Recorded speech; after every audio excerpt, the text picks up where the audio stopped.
Hello there folks, I'm Dan Brown from a sort of interesting life.com. You're joining me on board good old Narrowboat Tilly, and today we're asking the big questions: is the Apple Watch for stupid babies?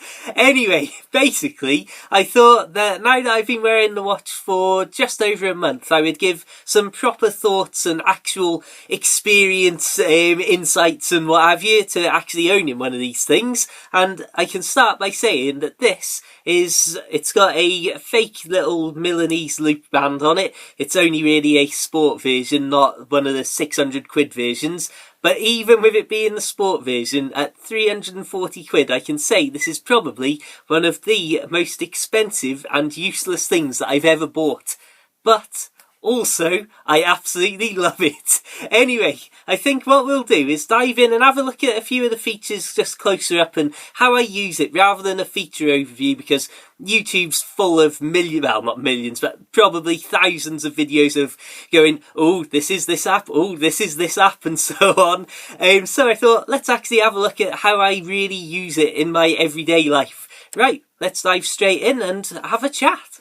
I suppose we'll start with a quick few thoughts on the hardware itself, and I can honestly say that there's no real problems to report. This is the Sport aluminium version. The only thing, I don't know if it even show up on the camera, the only damage is there's a tiny little nick somewhere. It's not even a nick, like you can't really feel much, but there's a little shadow that is somewhere along this part of the aluminium, just between the glass and the aluminium body itself. So I can say I'm very happy to say that the screen hasn't had any damage or anything like that.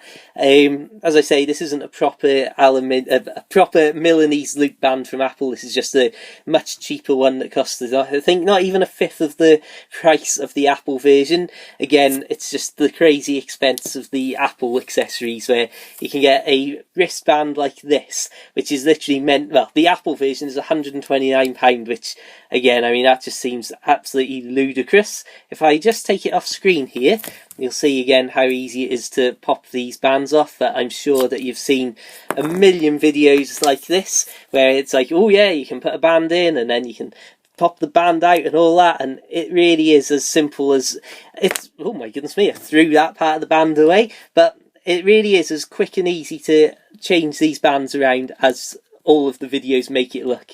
You can see there, literally, with me trying to do it awkwardly in front of a camera about 2 inches away from it, it was still pretty simple and straightforward. When it comes to actually using the watch though, I'm a big fan of this modular home screen here, so that you can see a lot of different information and tap on different things to go to, for example, the weather app and so on like that. And it's just putting all of these things right at, you lift your wrist up and it shows you a quick overview, and then you can tap and go to a lot of these apps in a split second. So that's why I like this particular watch. Facing again, same with something like the activity app, and there's so much to say about it really, but at the same time, nothing at all, because it's all just obvious stuff. Now, glance is, I think, one of my favourite features, where you swipe up and that basically gives you then your various, you can set these to be different things. So, for example, I've got my settings as the first thing. I think that's a default one that has to be there, where you can mute it and put it in airplane mode and all that sort of stuff, and also tap to ping your iPhone if you've misplaced it. Got battery here, so again, the battery life, I suppose this is a good point to say, I haven't had any problems with the battery life at all, and sometimes at the end of the day, after wearing it for between 12 and 16 hours, and I'll show a little clip in just a second to sort of prove this, that I'm not just making it up, but I tend to really have sometimes I drop below 30%, but normally I have between 30 and 40-something% battery life left at the end of the day, I'd say. I like this. This is the remote control for music from your iPhone or whatever source. So, for example, here it works for podcasts as well. So I can tap that, and you can see that it immediately starts playing just out of screen on my phone. And that's something that on the boat is extremely useful, because I very often get poor signal unless the phone is jammed in the window. So when I start fiddling around with the phone to change the skip forward to podcast or what have you. Sorry, I completely distracted myself because I saw a weird shadow outside the window then. But because the phone has to stay in the window a lot of the time, just fiddling around and choosing podcasts and playing and pausing that can often make me lose signal, depending on where I am exactly. So being able to just remotely control all that is actually surprisingly useful from the watch. Now, obviously, that's the activity glance, which again, just nice and simple, and you can tap all of these to go to the actual apps themselves. So here we are looking at the Strava app that I'm a huge fan of, and this glance gives you your general week-over-week progress. So you can see I've only done 9.7 miles this week because I've had a bad foot and been completely out of action for the first 2 days. The greyed out bars, though, are what I did that day last week, and last week, even before I ended it on the Sunday with a 23-mile walk, which is what ruined my foot for this week, I'd already cycled that week between 80 and 90 miles. I'm not sure why it was, 80 something miles. But you can also tap on the glance to take you straight to the Strava app. And this is what I think is very handy, and this is what I love about the watch itself, is that you've got all of these things right at hand, and all I have to do now is tap that button and that'll start recording a bike ride, or I can force press to change to a run, which I use to record walks. Things like this, being able to just tap a couple of times and start up the Strava app and start recording a bike ride. And so when I'm leaving the boat or whatever, it's like I literally just look at my wrist, give it maybe 2 or 3 taps, and it's recording. And it's a weird thing that it doesn't seem to sound like a lot, but it's just so handy because it's all literally taking a matter of 2 seconds maybe just to tap on your wrist. And again, that's the sort of thing why it's so difficult, I think, for Apple to really get anything sorted and sussed out with how they're going to market this and say, oh yeah, this is why you want it, because everything you can just go, well, you can just do that on your phone, which is true. But somehow I just use the watch so much for these tiny little things. We've got the Todoist app here, which is just to-do lists and just shows the, on the glance at least, little tap to go to the app itself. Now, it just shows you your general, what you've got coming up this day to do and that sort of thing. Now, one of the things I'm doing here, because I'm trying to do this all on camera, is using my wrist to do the scrolling. But again, the actual digital crown for scrolling is so good, and it's so handy. I've just accidentally tapped the button there to fetch up my contacts. But it is just so handy, the crown for scrolling. Again, you can just tap and go through all of your projects and so on. So it's like just simple things again, like having shopping lists, and it just fetches up your shopping list on your wrist. So every now and then, just give it a glance and say, oh, flipping heck, I almost forgot to buy some tomato ketchup, or I don't know, just random things like that. Again, just putting it all on your wrist, so you don't have to look at your phone, you don't have to carry anything. It's just right there. You turn your wrist to your face and it's on and you're looking at it.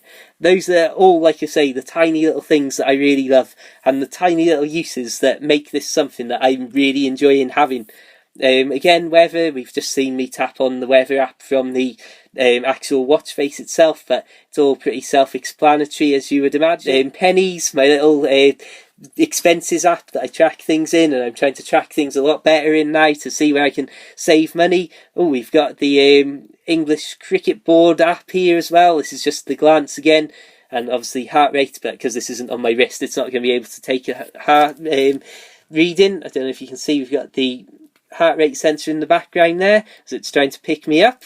But yeah, hopefully you can see just from the glances these tiny little things that I use it for, and things that are of interest to me personally. We tap the crown itself, then that takes us to our main sort of app page. So here you can go into the different apps, like the fitness apps, and go individually rather than go into the glances to all the apps that I was just showing you. So there's a few things that I could show you. Things like Evernote I really like, things like the little Barclays app. One of the things that I think is most handy about the watch is having notifications just turn up immediately on your wrist. You literally look at it without thinking, and then you've even got just simple interaction options such as favouriting a tweet just so that people know that I've seen it, and sending a like over Facebook messages, and all these different little things depending on what service you use. And one of the things that I think is really good is the text message integration, where it can pick out questions very often and give you simple, quick on-screen buttons to tap if you've been asked a question by someone, or have various input sort of automatically generated responses to tap. And equally, you can set default ones to send and that. But also, you can send text messages by voice. And that's something that I find extremely useful when I'm on my bike, because I can literally just lift my wrist to activate the watch, don't have to look at it or anything, and just say, "Hey Siri," and then say whatever I want to text to somebody. So, for example, one of the things that I've probably done most with this feature is text my friends when I'm on my way to their house, saying where I am, just so that they know that I'm maybe like 10-15 minutes away. "Hey Siri, text Helena. I'm just at the pig farm now." Now, I had to do this again because, as you'll see in a moment, I will just exit from that because I realised on the first attempt that it then immediately opens up the Messages app and shows you all of the messages that I've got, which I don't like to really spread other people's information on the internet if I can help it. But you saw there that it is literally just say it, and I'd say 9 times out of 10, which I'm really impressed at, to be honest, it'll actually send the correct stuff. So that's something that I'm finding very useful and very handy. I suppose we'll just quickly throw in that clip that I was saying that shows the battery life. Don't know if you heard that big clatter as a boat went past then. So here you can see at 20 to 10 at night, this is way back in August, I'd been wearing it for 15 hours, well 16 hours as you might see, there's a little idle hour at the very beginning there. But basically in the exercise or activity app rather, you can see that I was actually actively wearing it for 15 hours in the day, and still, without charging it at all during the day, it was on 55% battery life. Well, I suppose we will wrap this up, and immediately as soon as I start recording this, there's a plane going overhead. I apologise for any background noise here.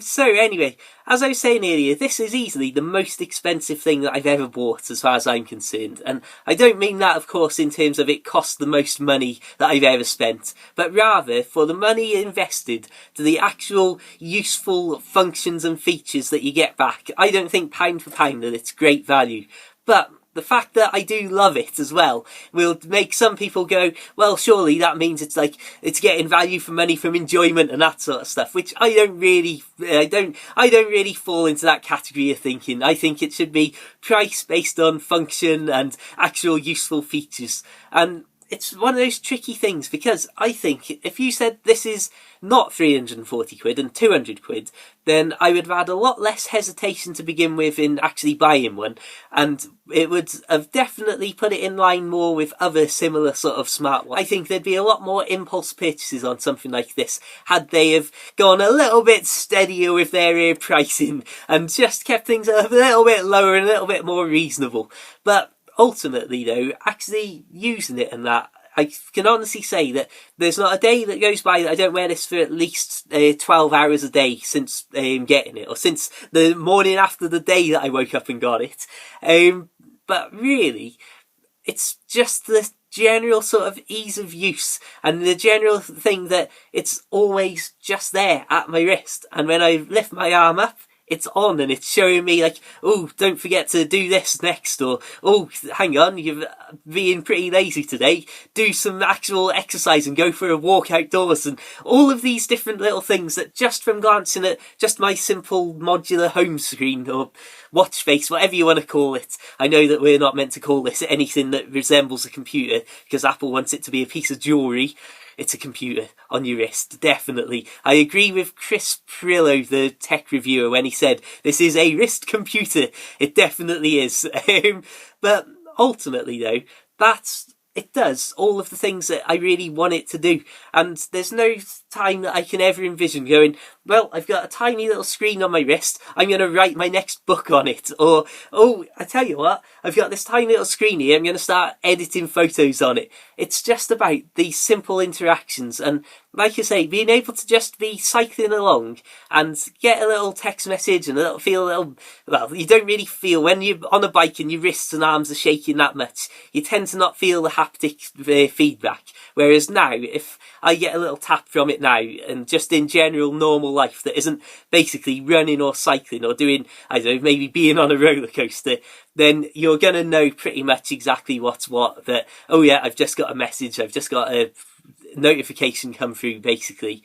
And that's something that like I say, just being able to be doing any little thing, like when I'm out in the kayak even, or boating along, instead of going, oh, my phone's just gone, and fishing the phone out, even though it's only a 2-second thing to get your phone out of your pocket, just being able to literally look at your wrist, it comes on and it tells you exactly what's happening. Again, I suppose really I don't have standard internet use, because I don't really do much on there that isn't about doing these videos and posting boaty pictures and stuff. I mean, it's like, as well, it's like I've got almost 20,000 followers on Twitter, 10,000 subscribers on YouTube, so that changes the way I have to have my notifications and things like that set up, so that I'm not just getting bombarded with literally hundreds and hundreds and hundreds of notifications a day from, obviously, Twitter, Facebook, YouTube, Tumblr, all that sort of stuff. So I suppose, again, I'm not really coming at this from a standard point of view of, well, this is how everybody in general would use this. Because if I enabled all my notifications, then my phone and the watch and everything would just be going ballistic all the time. But as I was saying, get back on track. It's being able to have those interactions and look at my wrist and it's like, oh, there's a text message. I could endlessly talk about all these tiny little things, and it's just simple things like being able to look and see me Strava weekly cycling and all that sort of stuff. It's just, I can't explain to you really why it's useful, or even if it's useful, but there's just lots of these features that I really enjoy having. Anyway, I'm going to stop whittering on now. I know that I haven't answered the question ultimately of the Apple Watch, is it for stupid babies? But I suppose ultimately that's definitely in the eye of the beholder of this video, so please do leave me loads of grief and hatred in the comments below for having an Apple Watch and being a sellout douchebag and all that sort of stuff, or alternatively don't, and think to yourself, God, here's somebody who's got something that he likes, I wonder if that affects me in any way, or just go, nah, I'm going to give him some grief. Anyway, until the next time, hope you've enjoyed this completely random chat video. Feel free to check out my other videos, because these sort of videos are the complete and utter anomaly on this channel. It's all about getting out there, enjoying the outdoors, boating, kayaking, cycling, all of that sort of stuff. Feel free to subscribe or like the Facebook page, or even add me personally on Facebook and Twitter if you want to see loads of boaty pictures and scenery and all that sort of stuff. And of course, if I've piqued your curiosity with this talk about boat stuff, please do consider checking out my short Kindle books available from Amazon. Just search Amazon for The Narrowboat Lad. I'll find links to all my books and Facebook, Tumblr, Pinterest, all of that sort of stuff in the description below. Until the next time though, keep it watch-worthy, keep it boat-worthy, and of course, farewell.